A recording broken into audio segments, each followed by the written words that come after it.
आज के वीडियो में हम लोग देखेंगे block diagram of single phase DC drive, है ना। तो यहाँ पे जो हमने डीसी ड्राइव में जो मोटर यूज़ किए हैं ये है आपका सेपरेटली एक्साइटेड डीसी मोटर, ठीक है। तो इसमें जो है ये आपका ब्लॉक डायग्राम मुख्य रूप से दिख रहा है यहाँ पे। तो इसमें फर्स्ट जो है ये है सिंगल फेज सोर्स। तो यहाँ पे आपको एक कन्वर्टर दिख रहा है अल्फ़ा 1, इसका फायरिंग एंगल है, इसको बोला जाता है कन्वर्टर 1, है ना। ये सिंगल फेज भी हो सकता है, हाफ वेव भी हो सकता है या फुल वेव भी हो सकता है, रिक्वायरमेंट के आधार पे होता है, ठीक है। तो ये जो है सबसे पहले ये आपका कन्वर्टर 1 है, ये आपका सोर्स इंडक्टर, ये यहाँ पे एक इंडक्टर लगाते हैं, ठीक है। ये इंडक्टर का क्या काम होता है कि जो आर्मेचर में जो वोल्टेज या फ्लक्चुएशन होता है उसको ये कम करता है, ठीक है। साथ ही साथ उसमें जो कंटिन्यूटी है उसको ये मेंटेन करता है, ठीक है। दूसरा यहाँ पे मुख्य रूप से जो लगा होता है ये है कन्वर्टर 2। ये जो कन्वर्टर 2 है ये इसके फील्ड फ्लक्स में वेरिएशन करने का काम करता है। मतलब कन्वर्टर के द्वारा हम लोग ये जो सेकंड कन्वर्टर है इसके फील्ड में चेंज, इसके जो आपका अल्फ़ा है फायरिंग एंगल है इसको हम लोग चेंज करेंगे। तो इसमें क्या होगा कि इसके फायरिंग एंगल में वेरिएशन होने से इसका आउटपुट वोल्टेज में परिवर्तन आएगा, ठीक है। तो यहाँ पे जो टर्मिनल वोल्टेज इसका जो VT है इसमें जब चेंजेस आएगा तो इसके आधार पे यहाँ पे फ्लक्स जो है वो जनरेट होगा। मतलब फ्लक्स को हम लोग कम या ज़्यादा कर सकते हैं इस जो कन्वर्टर 2 है इसके वोल्टेज में परिवर्तन करके, ठीक है। तो इस तरीके से मेन मुख्य रूप से आपके पास दो कंपोनेंट है, ये है आपका कन्वर्टर 1 और ये कन्वर्टर 2। इन दोनों का उपयोग करके हम लोग इस सिंगल फेज डीसी ड्राइव का स्पीड को कंट्रोल करेंगे। तो जैसे कि आपको पहले बताया गया था कि मुख्य रूप से हमारे पास दो तरीके के स्पीड कंट्रोल होते हैं। पहला होता है आर्मेचर टर्मिनल वोल्टेज को टर्मिनल वोल्टेज में परिवर्तन करके, और दूसरा होता है इसके फील्ड में वेरिएशन करके, ठीक है। तो सिंगल फेज डीसी ड्राइव में जनरल सर्किट डायग्राम आपको चित्र में दिखाया गया है। कन्वर्टर 1 के फायरिंग एंगल कंट्रोल द्वारा डीसी मोटर के आर्मेचर वोल्टेज में परिवर्तन किया जाता है।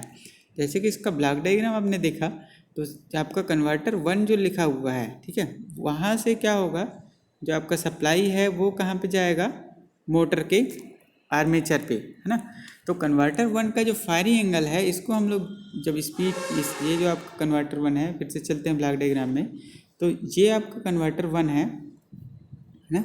तो इस कन्वर्टर 1 का जो फायरिंग एंगल है उसको जब हम लोग चेंज करेंगे तो उस केस में क्या होगा, जैसे आपका by the way full wave है तो इसका आउटपुट वोल्टेज होता है, अगर बाय मान लेते हैं कि इसमें फुल वेव लगा हुआ है ना, फुल वेव कन्वर्टर है, तो उस केस में इसका आउटपुट वोल्टेज क्या हो जाएगा 2Vm/पाई इंटू कॉस एल्फ़ा। तो अब क्या करेंगे, ये जो अल्फ़ा का वैल्यू है, ठीक है, मैं फिर से लिख देता हूँ 2Vm/पाई इंटू कॉस अल्फ़ा, ठीक है। ये किसका इक्वेशन होता है, ये जो आपका कन्वर्टर लगा हुआ है उसका आउटपुट वोल्टेज का इक्वेशन है, अगर ये फुल वेव है रेजिस्टिव लोड है तो उस केस में, ठीक है। तो इस केस में क्या होगा, अब ये जो अल्फ़ा का वैल्यू है ये हम लोग इसको वेरी कर सकते हैं 0 से लेके 180 डिग्री तक, ठीक है। तो अगर हम लोग अल्फ़ा का वैल्यू 0 रखते हैं तो क्या हो जाएगा, आउटपुट का वैल्यू मैक्सिमम प्राप्त होगा। तो ऐसे ही हम लोग अल्फ़ा का वैल्यू 30 डिग्री 40 डिग्री 60 डिग्री इस तरीके से हम लोग अल्फ़ा का जो वैल्यू है उसको वेरी करते जाएंगे तो आपका आउटपुट वोल्टेज है वो क्या करेगा, वेरी करेगा। तो जो आपका first method of speed control है, टर्मिनल वोल्टेज को चेंज करके हम लोग को अगर इसके स्पीड को वेरी करना है तो फर्स्ट जो आपका मेथड है by changing the terminal voltage, है ना। तो इस टर्मिनल वोल्टेज को चेंज करने के लिए हम स्पीड को बेस स्पीड से कम स्पीड पे वेरी करने के लिए इसका उपयोग करते हैं। तो आपका जो कन्वर्टर 1 है ये कहाँ से कहाँ तक की स्पीड कंट्रोल के लिए इसका यूज़ किया जाता है, 0 से लेके बेस स्पीड तक अगर अपने को स्पीड कंट्रोल करना है तो कन्वर्टर 1 का यूज़ करेंगे, ठीक है। ऐसे ही जो कन्वर्टर 2 है यहाँ पे जो लगा हुआ है कन्वर्टर 2, ये भी अगर इस मान लेते हैं अगर ये फुल वेव है तो इसका भी इक्वेशन वही आएगा 2Vm/पाई इंटू कॉस अल्फ़ा, ठीक है। तो उस केस में क्या होगा, ये आपका कॉस अल्फ़ा हो जाएगा ऐसे, है ना। तो इस केस में भी क्या होगा, इस अल्फ़ा के वैल्यू को हम लोग वेरी करेंगे तो इसका जो टर्मिनल वोल्टेज है वो क्या हो जाएगा, चेंज हो जाएगा। इस वोल्टेज को चेंज करेंगे तो इसका जो फ्लक्स है वो क्या होगा, वेरी करेगा।